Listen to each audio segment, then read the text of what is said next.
आज आपको संज्ञा के विकार पढ़ाने जा रही हूँ। बच्चों, इससे पहले कि मैं आपको संज्ञा के विकार समझाऊं, आपके लिए ये समझना आवश्यक है कि ये विकारी शब्द होते क्या हैं, ये विकार हैं क्या। बच्चों, विकार का अर्थ होता है परिवर्तन।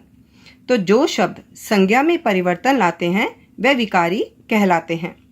इनमें हम पढ़ते हैं लिंग, वचन तथा कारक, और लिंग, वचन तथा कारक के कारण संज्ञा का जो रूप बदल जाता है उसके विषय में हम जानकारी प्राप्त करते हैं।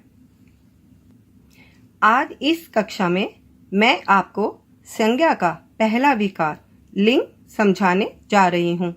बच्चों, हमने ये तो समझ लिया कि किसी भी व्यक्ति, वस्तु, स्थान या भाव के नाम को संज्ञा कहते हैं, लेकिन हम संज्ञा को जब नाम से पुकारते हैं तो हमें कैसे पता लगेगा कि ये कौन है और कैसा है। इसके लिए हमें उनका लिंग जानना आवश्यक था। जो शब्द हमें स्त्री जाति का बोध कराते हैं वह स्त्रीलिंग, और जो पुल्लिंग जाति का कराते थे उन्हें पुल्लिंग कर दिया। तो इसलिए व्याकरण के अनुसार लिंग के हम अर्थ को इस प्रकार समझ सकते हैं। शब्द के जिस रूप से स्त्री जाति का या पुरुष जाति का बोध हो वह लिंग कहलाता है। बच्चों, इस बात का भी आपको ध्यान रखना होगा कि लिंग बदलने पर क्रिया का रूप भी बदल जाता है। जैसे नौकर काम कर रहा है, नौकरानी काम कर रही है। नौकर काम कर रहा है तो इसमें क्रिया क्या है? रहा है। नौकरानी स्त्रीलिंग होते ही काम कर रही है तो क्रिया भी बदल गई।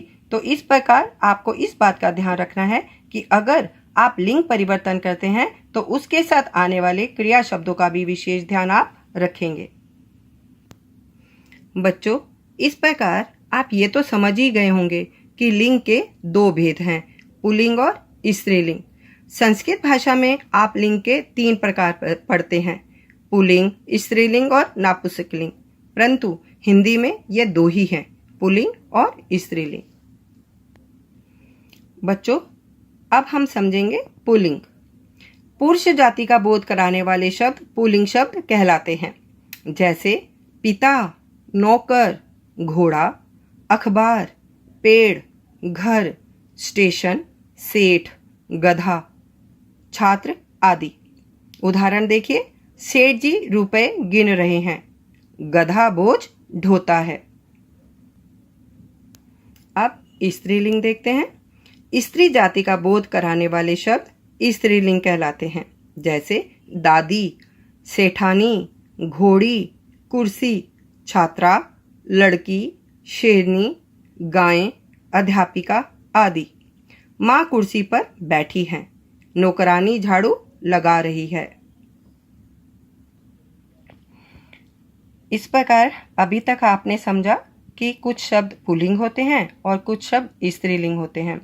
परंतु बच्चों, हमने ये भी देखा है कि जो स्त्रीलिंग और पुल्लिंग है वो सब अलग अलग हैं, लेकिन कुछ शब्द ऐसे होते हैं जो बिल्कुल ही पुल्लिंग और स्त्रीलिंगों में बहुत भेद हो जाता है।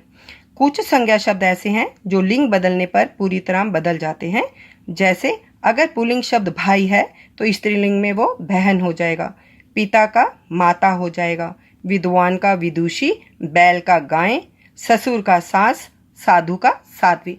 तो इस प्रकार हम देखते हैं कि स्त्रीलिंग और पुल्लिंग शब्द जो हैं वो हमें भाषा का अच्छे से ज्ञान कराते हैं। परंतु बच्चों, आपको इस बात का भी विशेष ध्यान रखना होगा कि जब हम लिंग बदलते हैं तो उसके साथ साथ हमें अपने क्रिया शब्दों पर भी विशेष ध्यान देना होता है। परंतु कुछ शब्द ऐसे होते हैं बच्चों जिनको देखकर हम नहीं समझ पाते कि ये स्त्रीलिंग है या पुल्लिंग। ऐसे में हम उनके साथ वाक्य लगाएंगे या तो उनका विशेषण चेक करेंगे, विशेषण देखेंगे। विशेषण शब्दों से भी हम जान सकते हैं कि ये स्त्रीलिंग है या पुल्लिंग। जैसे आम मीठा है तो आम पुल्लिंग हो गया, इमली खट्टी है तो हम ये जान जाएंगे खट्टी शब्द से कि वह स्त्रीलिंग है। तो मैं आशा करती हूँ कि आज आपने लिंग को बहुत अच्छे से समझा होगा। अगली कक्षा में मैं आपको वचन के बारे में जानकारी प्रदान करूंगी। अब मुझे इजाज़त दीजिए। धन्यवाद।